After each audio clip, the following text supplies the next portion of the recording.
presidente, nobres colegas. Quero também aqui parabenizar o vereador Meneguzzi pela justa homenagem que propõe ao colega Leonir Thalf.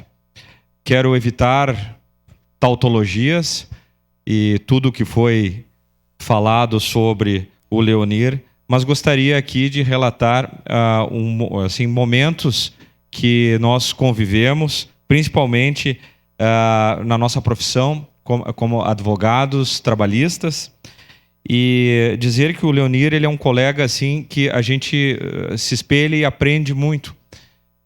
Eu me recordo quando estava à frente da Caixa de Assistência dos Advogados e no Conselho da Ordem dos Advogados do Brasil, nós ali instruíamos os colegas que recebem as carteiras e vão exercer a profissão de advocacia, que durante a faculdade, durante a nossa vida estudantil, muitas vezes a gente é treinado para o litígio, para o combate e para, vamos dizer assim, para essas adversidades.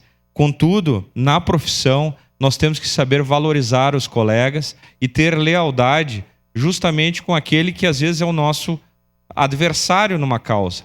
E o Leonir, ele expressa isso, a gente aprende muito com o colega nas audiências, a gente observa o comportamento, a conduta do profissional, né, durante vamos dizer, o exercício da sua profissão. Então, gostaria de ressaltar que é um excelente profissional, colega advogado trabalhista, e esta homenagem ela vem na hora certa, com muita justiça. Parabéns, vereador. Obrigado. E voto favorável.